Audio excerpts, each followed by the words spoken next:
Varappetty Mylur stadium നിർമ്മാണത്തിന് തുടക്കമായി. Kothamangalam block panchayat 2025-26 വാർഷിക പദ്ധതിയിൽ ഉൾപ്പെടുത്തി 15 ലക്ഷം രൂപ ചെലവഴിച്ച് നിർമ്മിക്കുന്ന സ്റ്റേഡിയത്തിന്റെ നിർമ്മാണോദ്ഘാടനം block panchayat president PM Basheer നിർവഹിച്ചു. കോതമംഗലം ബ്ലോക്ക് പഞ്ചായത്ത് 2025-26 വാർഷിക പദ്ധതിയിൽ ഉൾപ്പെടുത്തി 15 ലക്ഷം രൂപ ചെലവഴിച്ച് നിർമ്മിക്കുന്ന മൈലൂർ സ്റ്റേഡിയത്തിന്റെ നിർമ്മാണോദ്ഘാടനം block panchayat president PM Basheer നിർവഹിച്ചു.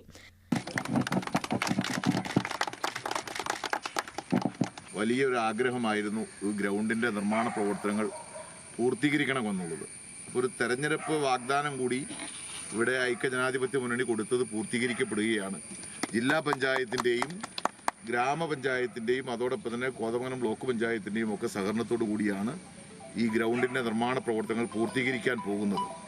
പ്രത്യേകിച്ച് ഇന്ന് യുവതലമുറ ലഹരിക്കും അതോടൊപ്പം തന്നെ മൊബൈലിനും അടിമപ്പെട്ട് മുന്നോട്ട് പോകുന്ന ഒരു കാലഘട്ടത്തിൽ യുവാക്കളെ സംബന്ധിച്ചിടത്തോളം കളിക്കളങ്ങൾ ഇന്നത്തെ അനിവാര്യ ഘടകമായി നിലനിൽക്കുമ്പോഴാണ് കോതമംഗലം ബ്ലോക്ക് പഞ്ചായത്ത് ഭരണസമിതി കൂട്ടായി എടുത്ത തീരുമാനത്തിൻ്റെ ഫലമായി ബ്ലോക്ക് പഞ്ചായത്തിൻ്റെ പരിധിയിലുള്ള 10 പഞ്ചായത്തിലുമുള്ള പഞ്ചായത്ത് കളിസ്ഥലങ്ങളും അതോടൊപ്പം തന്നെ സ്കൂളുകൾ കേന്ദ്രീകരിച്ചിട്ടുള്ള കളിസ്ഥലങ്ങളെയും നവീകരിക്കുന്നതിന് വേണ്ടി പദ്ധതി ഏറ്റെടുത്തിട്ടുള്ളത്. സമാനമായ തരത്തിൽ ഈ 10 പഞ്ചായത്തിലും എവിടെയൊക്കെ കളിസ്ഥലങ്ങളുണ്ടോ അവിടെയൊക്കെ നവീകരണ പ്രവർത്തനങ്ങൾ നടന്നുകൊണ്ടിരിക്കുകയാണ്. ഈ പഞ്ചായത്തിൽ ഇവിടെ 3 സ്റ്റേഡിയങ്ങൾ.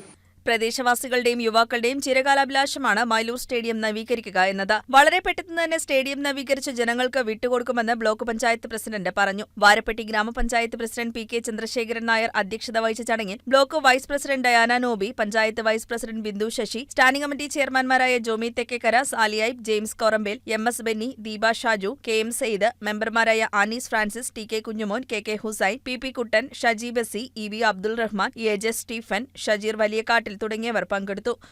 News desk KCV news.